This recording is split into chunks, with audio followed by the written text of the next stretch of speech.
பாத்தீங்களா, செவ்வாய்க்கிழமை ஏன் முடி வெட்டக்கூடாதுன்னு ஆன்மீகம் தாண்டி அறிவியல் ஒளிஞ்சிருக்கு. முன்னோர்கள் சொல்வதை கேளுங்கள். முடி வெட்டுவது என்பது ஒரு சாதாரண சுத்தம் செய்வதற்கான செயலாக நாம் இப்போது கருதினாலும் தொன்மை காலங்களில் இதற்கு மிக முக்கியத்துவம் அளிக்கப்பட்டது. குறிப்பாக சில நாட்களில் முடி வெட்டுவதை நம் முன்னோர்கள் முற்றிலும் தவிர்க்க சொல்லி இருக்கிறார்கள். அதில் ஒன்றுதான் செவ்வாய்க்கிழமை. ஆனால் ஏன் செவ்வாய்க்கிழமையில் மட்டும் இந்த தடை? என்ன காரணம்? சாஸ்திரமும் சிந்தனையும் சொல்வதை இங்கே பார்ப்போம். சாஸ்திர கண்ணோட்டத்தில் செவ்வாய்க்கிழமை என்பது செவ்வாய் கிரக ஆட்கொள்ளப்படும் தினமாக கருதப்படுகிறது. இந்த செவ்வாய் கிரகம் தீவிரம் மற்றும் வன்முறைக்கு காரணமாக கருதப்படுகிறது. அந்த நாளில் இந்த கிரக சக்திகள் அதிகமாக இருக்கும் என்பதாலேயே எலும்பு, ரத்தம் மற்றும் தோல் போன்ற உடலின் முக்கிய பகுதிகள் பாதிக்கும் வாய்ப்பு அதிகமா. முடி என்பது நம் தலையின் மீது உள்ள ஒரு பாதுகாப்பு கவசம் போன்றது. இந்த முடியை வெட்டும் போது அதனுடன் இணைந்திருக்கும் உயிர் சக்திகள் சில நேரங்களில் பாதிக்கப்படலாம். செவ்வாய்க்கிழமைகளில் முடி வெட்டினால் இந்த தீவிர கிரக சக்திகள் நேரடியாக தலை மீது விழும் வாய்ப்பு இருப்பதால்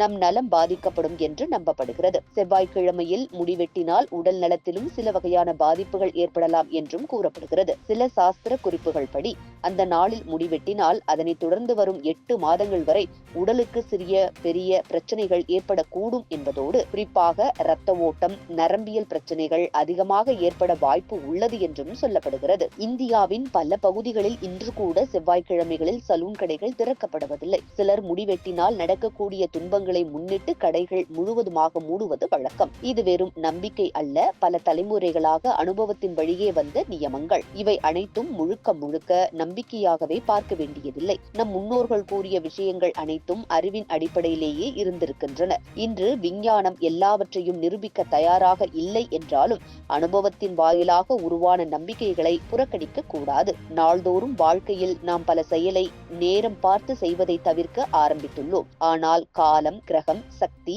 இவை அனைத்தும் நம் வாழ்வை உருவாக்கும் அடிப்படைகள் என நம் சாஸ்திரம் கூறுகிறது. அதனால்தான் செவ்வாய்க்கிழமையில் முடிவெட்டுவதை தவிர்த்து ஒரு பாதுகாப்பான நடைமுறையை பின்பற்ற சொல்வது நம் முன்னோர்களின் ஞான பாரம்பரியமாகும். அதுபோல நாம் இன்று ஒரு செயலை செய்வதற்கு பின்னாலும் அதன் நேரம், சூழ்நிலை, கிரகங்களின் நிலை ஆகியவை நேரடியாக தாக்கம் செலுத்தக்கூடியவை என்பது நம் முன்னோர்கள் ஆழமாக உணர்ந்திருந்தனர். அவர்கள் கூறிய ஒவ்வொரு நெறிமுறையும் வெறும் கட்டாயமல்ல, அது வாழ்வில் நல்வாழ்க்கை நிலைத்திருக்க வேண்டிய கருவிகளாக அமைந்திருந்தன. செவ்வாய்க்கிழமைகளில் முடிவெட்டுவதை தவிர்க்கும் வழக்கம் என்பது உடல் நலம், ஆற்றல், சமநிலை மற்றும் ஆன்மீக நலனுக்கான ஒரு சிறந்த பாதுகாப்பு என்று நாம் புரிந்து கொள்ள வேண்டும். நம் முன்னோர்களின் அறிவை எளிதில் நிராகரிக்காமல் அதை ஆராய்ந்து புரிந்து கொண்டு நம் வாழ்க்கையில் சரியான முறையில் செயல்படுத்தும் போதுதான் வாழ்க்கை மேலும் அமைதியானதாகவும் வளமானதாகவும் மாறும்.